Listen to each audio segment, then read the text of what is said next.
बोरो या बरबट्टी बोलते हैं। तो उसके ये बीज हैं, ये आपको लोकल मार्केट में मिल जाते हैं 10 रुपए में। जहाँ पे खाद पाउडर का दुकान हो, बीज भंडार, तो वहाँ पे ये मिल जाएंगे, बीज भंडार में मिल जाएंगे। तो आप नेट पे भी सर्च कर सकते हैं गूगल से कि कहाँ पे दुकान है, वहाँ से आप जाके ले सकते हैं।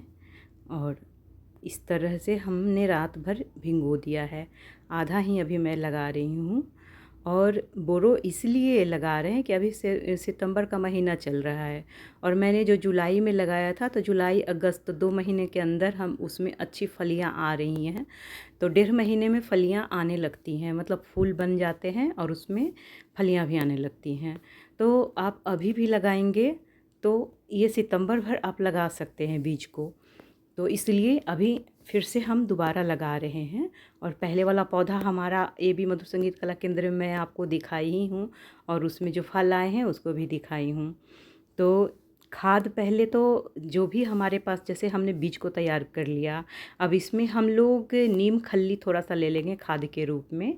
और उसके बाद हमारे पास जो मिट्टी अवेलेबल है, जैसे कि मिट्टी हमारा मिक्स हम लोग जानते ही हैं कि 30-30 का अनुपात अगर ले लेते हैं, जैसे कि गोबर खाद और कंपोस्ट और 10% आप मिला लीजिए चावल का जो भूसी होता है वो, और नहीं तो कोकोपीट, इस तरह से, और थोड़ा सा बालू, इस तरह से मिला के हम लोग मिट्टी बना लेते हैं।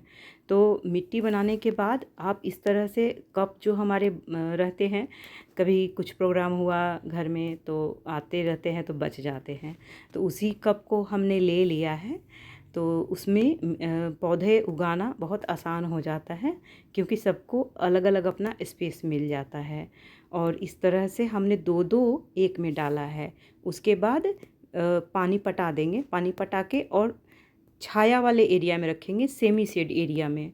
सबसे पहले है कि ऐसे एरिया को चुनाव कीजिए कि ताकि आपको परेशानी ना हो। तो सेमी शेड एरिया सबसे अच्छा है कि धूप में बार बार हमको रखना और हटाना नहीं पड़ेगा, क्योंकि बहुत कड़ी धूप नहीं चाहिए पौधों को बढ़ने के लिए, थोड़ा सा धूप चाहिए।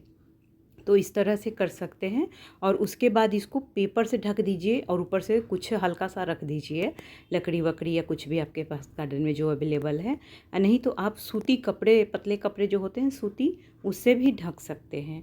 तो उससे भी ढकने से ये होगा कि उसमें थोड़ा थोड़ा हल्का हवा भी लगा रहेगा, और पक्षी वगैरह, चिड़िया उड़िया से हमारा बीज भी बचा रहेगा। तो इस तरह से हम लोग ये सब कर सकते हैं। उसके बाद ये आपको 5 दिन में थोड़े थोड़े हल्के हल्के इसमें दिखाई देने लगते हैं बीज, और 10 से 15 दिन में पौध थोड़ा बढ़िया तैयार हो जाते हैं। और फिर हम लोग पौध जब तैयार हो जाएंगे तो हम लोग दूसरे गमले में उस पौध को अच्छी तरह से लगा देंगे।